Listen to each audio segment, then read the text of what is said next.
This is a CBC podcast. Podcasts. Man, there are so many of them out there. Hit it! Podcast Playlist collects, selects, dissects the best. Podcast Playlist with hosts Matt Galloway and Lindsay Michael. Find it at cbc.ca/podcast playlist or subscribe on iTunes or your favorite podcast app.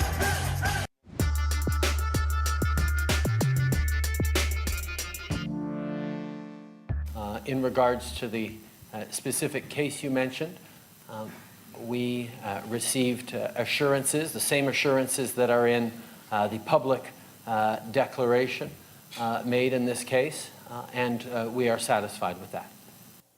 That was Justin Trudeau in Vietnam on Wednesday, defending his association with Stephen Bronfman, a major Liberal Party fundraiser. The guy, actually. Bronfman was named in the Paradise Papers as having ties to an offshore trust worth millions in the Cayman Islands.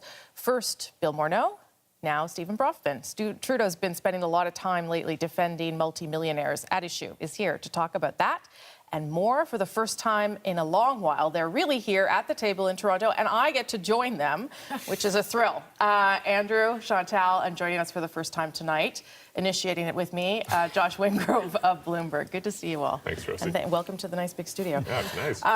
Andrew, let's start with you. Do you think that this is something that affects the Liberal Party writ large? Do you think it affects Justin Trudeau's branding?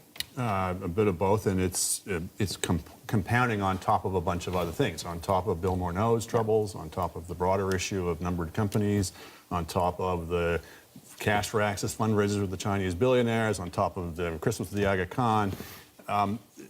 This whole thing is so toxic for them because if you go back to Justin Trudeau's original premise, that whole "we're fighting for the middle class" was partly a shield. It was to protect him against the accusation that he was some out-of-touch, entitled little trust fund kid. And if that gets broken down, as I think it has broken down a lot, then he's vulnerable. It's not fair, it's not right, perhaps, it's cheap, but it's the kind of politics that can be damaging. But you can be rich and still defend the middle class, presumably. Yes, and others have in the past, so this isn't the first.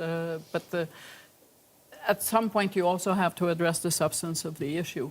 And if there had not been this Morneau fall, this story would not have very much legs. It kind of makes you thankful looking at it, frankly.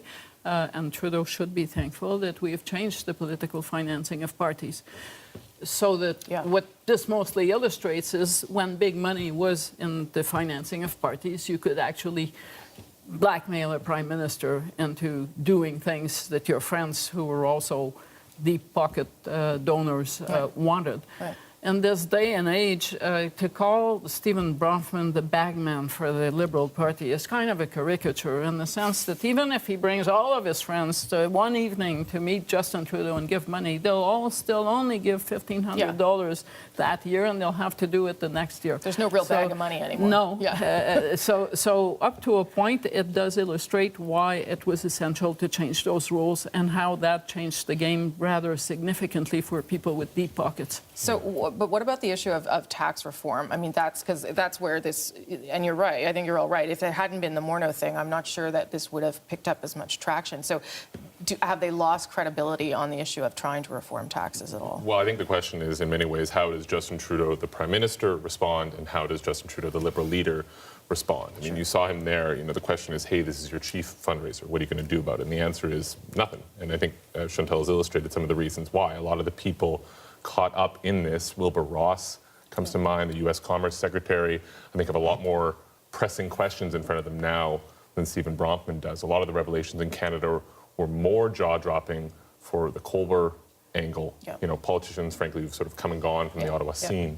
So the question is, what does Justin Trudeau, the Prime Minister, do? And as I think we've seen from the last 4 months, this government doesn't have the stomach for another tax fight. And so they're committing money to the CRA, even though some of their own senators, Percy Downs, says it's sort of a ruse to go after tax cheats, go after offshore. But beyond that, I don't think we're going to see them take a lot of action. But that's the thing, is it feeds into this narrative, if you will, that you're going after the doctors and the lawyers and the farmers, but meanwhile you're leaving the offshore trusts. Except you're not going anymore after you've given a gift to the doctors and the lawyers and the farmers. But if you're talking about sort of the political judgment involved, it is remarkable, I would say, that they set off on this track back in July, and it doesn't seem to have occurred to anybody when they were going after these private corporations.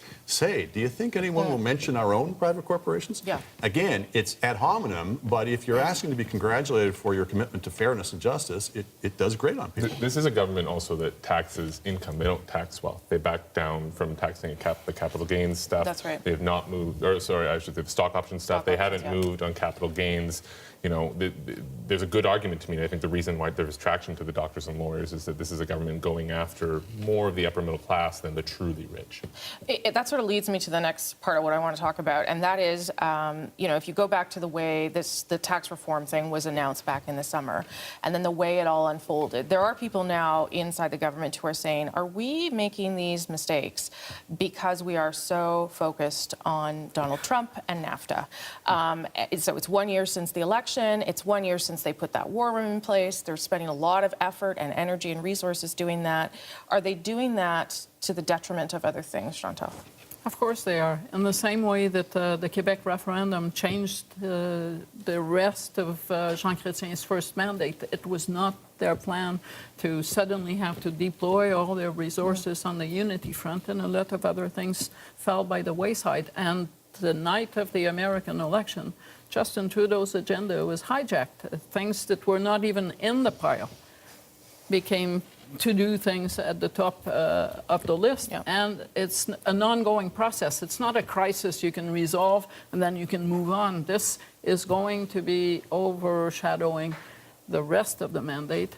And it's the number one file, but while the political energy is focused on that, and a lot of people think that they've done well so far on that file, it's a centralized government, no less centralized than all the previous ones, a lot of other things, and a rookie government with rookie ministers, including at finance, so who can't take care of themselves without supervision. And it's a government, if I may say, with some people at the top who are very pleased with themselves. I think that's true in any political party perhaps, but I think a lot of people would say there's a certain overconfidence. They had a great run for the first couple of years.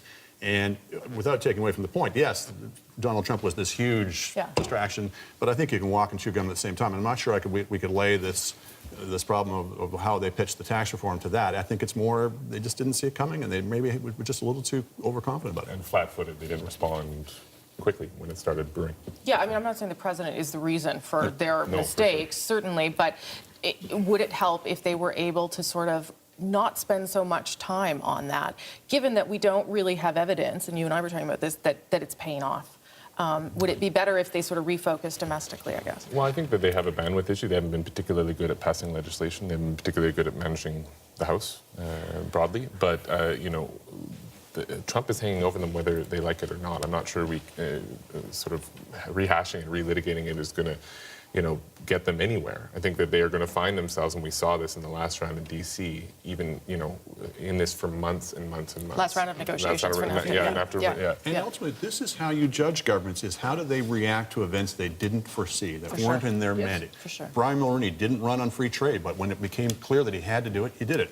Jean Chrétien ran against, we didn't have to deal with the deficit, but when it was clear he had to, he dealt with it. So that is one of the measures of a government is when this big thing is thrown at you, how well do you scramble, how well do you adjust? But the lesson from that, to kind of flip this discussion, is that Brian Mulroney had hosts of problems. He was losing ministers. He was having trouble managing files. He was failing to control public spending. But he got re-elected with a majority on free trade because in the end, and that's part of the calculation, you get judged on the bigger things. Yeah. And the question, one of the ballot box questions, is going to be, do you want Justin Trudeau to be sitting across from Donald Trump, or would you rather have Andrew Scheer or Jagmeet Singh? Answer the question, go vote. Assuming Trump is still there in 2019. He's outlasted longer than we thought, so unless we're taking it's less than a year. Yeah, I think that is true. I think the Liberals have put clearly some of their best ministers on this. We're going to be in this for a while, but you know, we go back to the root question of what impact will these Paradise Papers have too? And I think to a certain extent the Trump-Trudeau Paradise Papers are all connected. It's to the extent that they get to a straw that breaks the camel's back, and Liberals are seen as insular, arrogant, disconnected from the average Canadian. And I think all these files have a risk to blow up for them, as always. What will be the straw that broke the camel's back? This camel already has, I don't know, Aga Khan and Bill Morneau riding on the back of it. As Brian Mulroney once said when we asked him, don't you think you're hurting the Charlottetown Accord by being the main salesman? Sadly, he said, Mother Teresa was not available. When we go in the next election, Mother Teresa will not be on the ballot. This is true. No, but Justin Trudeau will, and his brand continues to hold, Yeah. in spite of all these things. Okay, Andrew, Chantal, Josh, that was fun. Let's do it again. Thank you. For more CBC podcasts, go to cbc.ca